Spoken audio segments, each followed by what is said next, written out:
Hi everyone. When Michael was away, the house felt incredibly quiet. It wasn't always this way.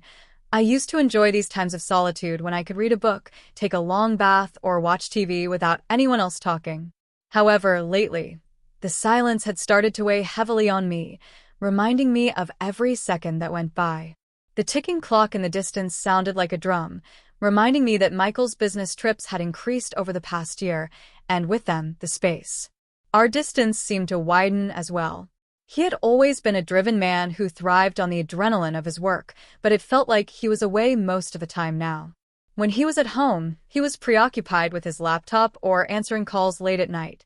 We would still share a bed, but the connection we once shared seemed to have been buried under layers of routine and neglect. After 17 years of marriage, it seemed like a lifetime when I said it aloud, but I saw our wedding photo, where Michael is staring at me like I'm the only woman in the world, and I wondered when he'd stopped looking at me like that, or maybe I'd stopped noticing it was on one of those especially lonely nights when Alex called my nephew my sister's boy. He sounded exhausted. I thought we were one of the lucky ones. We had chemistry, shared a good laugh, and didn't shy away from the occasional argument, but now the foundation felt cracked, as if the slightest tremor could cause it to fall apart. The next day, Alex arrived. I hadn't seen him in almost 2 years, and I was shocked by how much he had changed. He wasn't the lanky teenager I remembered, and he was no longer looking for a quiet place to study, because his dorm was chaotic, and he needed somewhere peaceful to focus. "Of course you can stay here," I said without hesitation. I was surprised by the excitement I felt. "You'll have the entire guest room to yourself, and it'll be nice to have some company." He greeted me with his hair tousled, his eyes bright with youth, and something else, an energy that I hadn't felt in a long time. He gave me a warm hug that lasted a little longer than I had anticipated. "Thank you so much for letting me crash here. I swear I won't be in your way." "Oh, please." I laughed, waving off his worries. "Sometimes it gets too quiet in this house." Quickly, his presence was like a breath of fresh air, stirring up the stale routine that had settled over my days. He had come down for breakfast with me. I had no idea how much I missed spending our evenings together after dinner. At first, it was just two people watching a movie or drinking wine, but Alex had developed into such an interesting young man with keen insights about the world and a sense of humor that surprised me.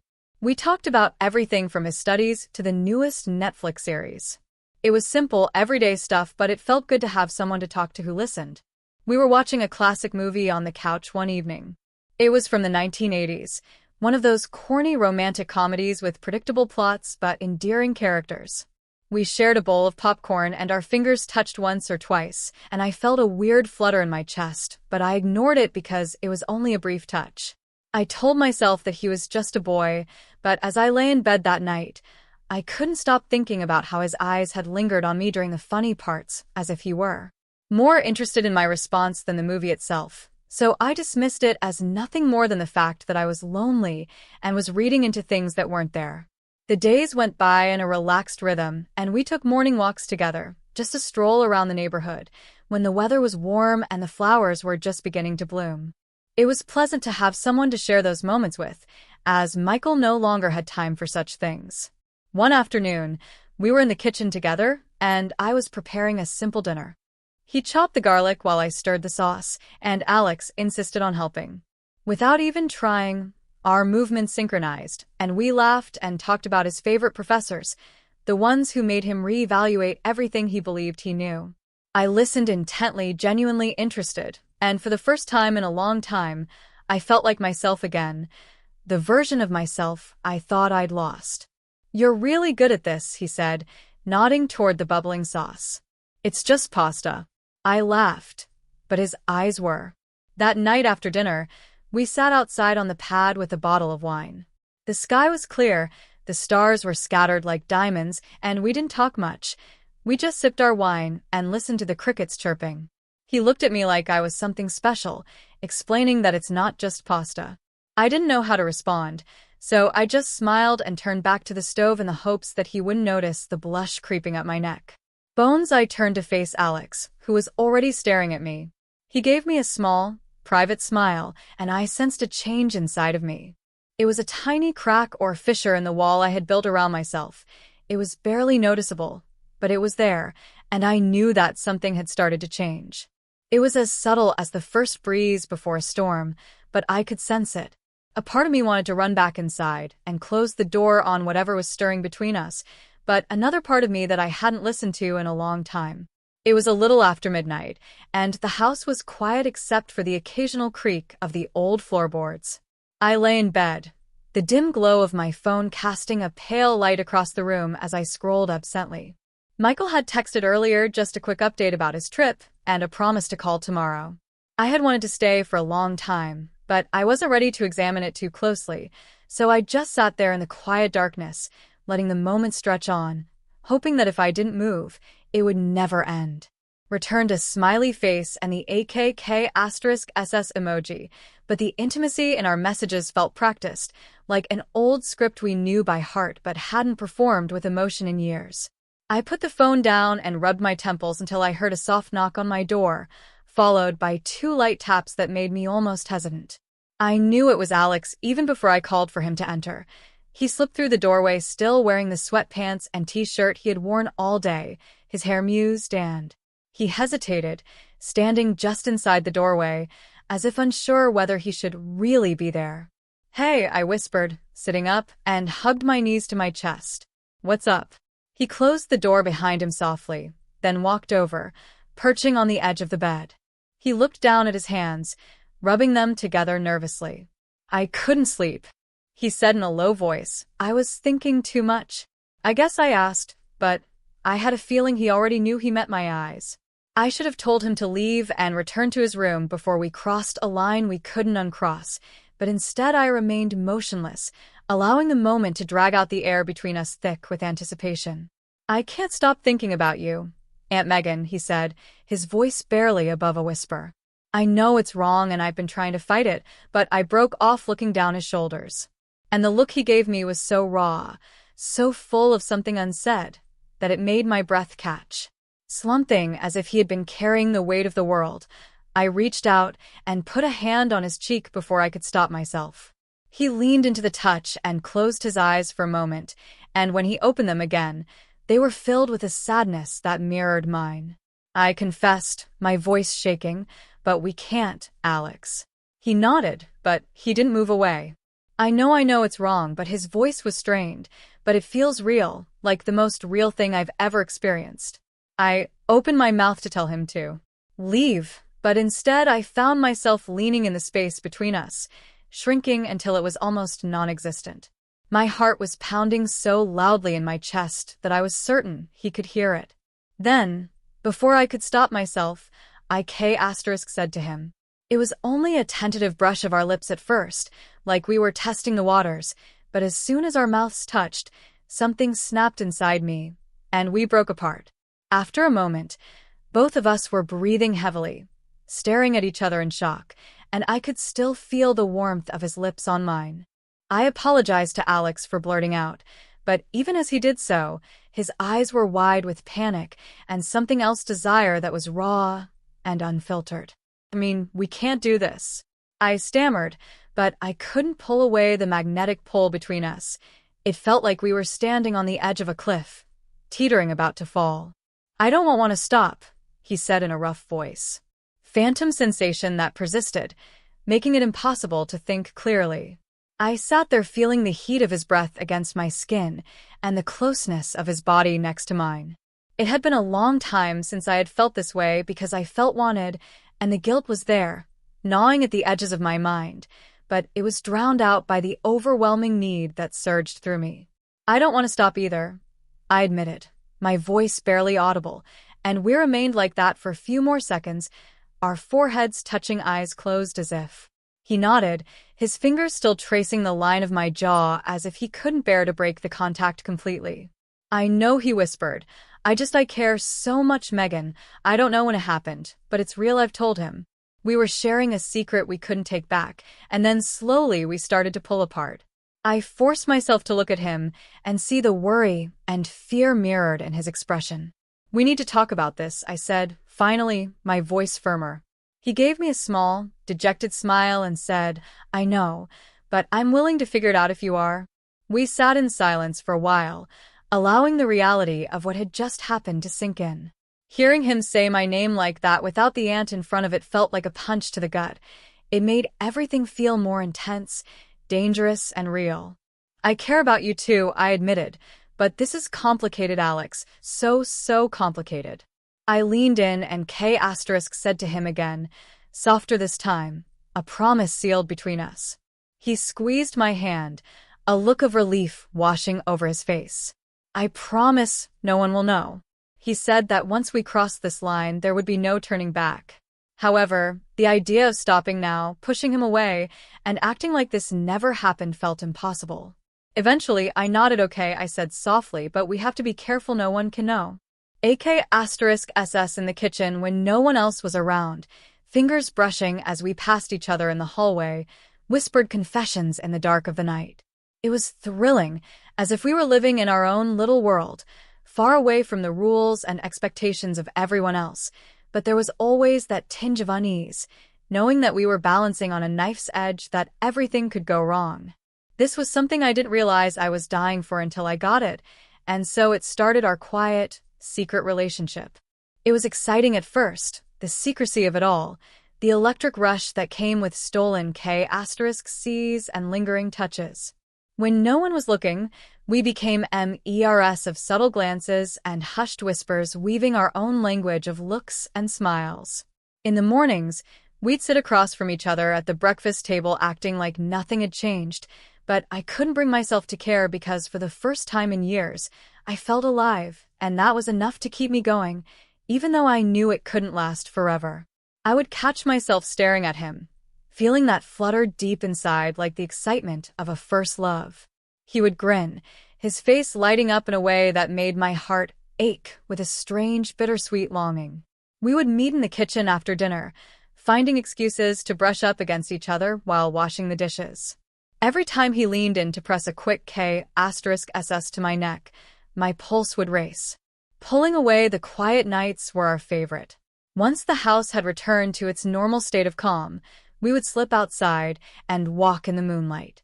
At times, we would walk hand in hand, letting the silence of the night envelop us, and at other times, we would whisper to each other, sharing our fears and dreams. At those times, we felt as though we were the only two people in the world, and we discussed everything, including his concerns about finding a job after graduation and my. As the days turned into weeks, the edges of our little bubble began to fray, giving way to something heavier that neither of us wanted to acknowledge. We were living on borrowed time, and we both knew that the impending end of this affair hung over us like a dark cloud, casting a shadow on even our marriage. I confided in Alex about my fears about the growing emptiness in my marriage in ways that I could never have with Michael anymore. He listened without passing judgment, offering consolation and understanding, and I found myself depending on him more and more. One night, after everyone else had gone to bed, we sat in the living room with a bottle of wine between us. We didn't say much, just sat there leaning against each other in comfortable silence. The only sound was the ticking of the clock on the mantel, which marked each second as if to remind us that time was passing. He leaned his head against my shoulder, and I stroked his hair absently, enjoying the warmth of him against my side. "I'm going to miss this," he said softly, breaking the silence. Every time I looked at my phone and saw a text from Michael, the guilt twisted in my stomach harder and harder. Every day, I read his updates about his trip, little notes telling me he missed me, and I would feel like I was suffocating under the weight of my own lies. I was living two separate lives, and the strain of keeping them both intact was beginning to show.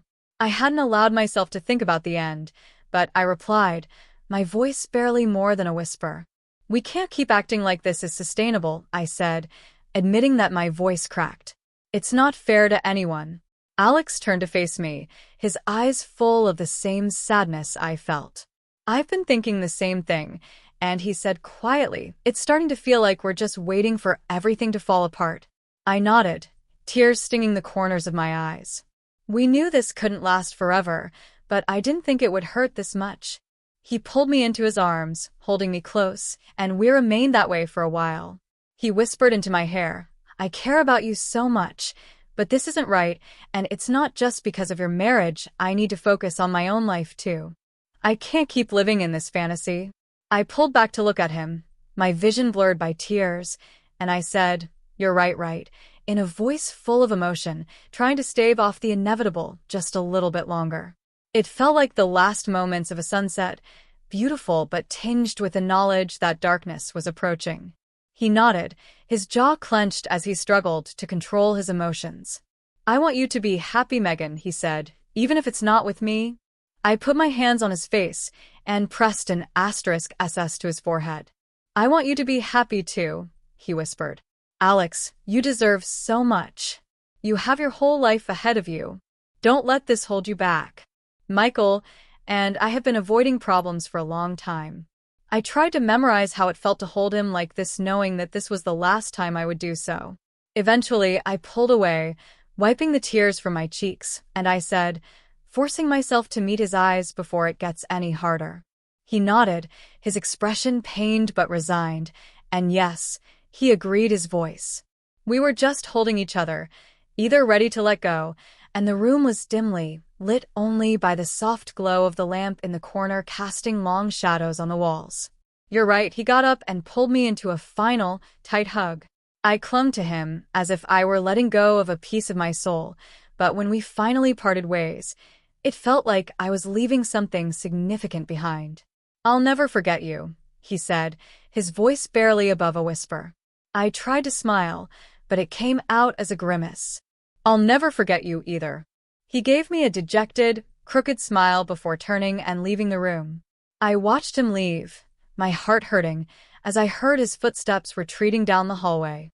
I buried my face in my hands as the tears finally fell, feeling as though a piece of me was breaking apart and falling into the darkness. However, beneath the pain, there was also a strange sense of relief that we'd made the right decision, the only one we could have made, and that I just had to face the consequences.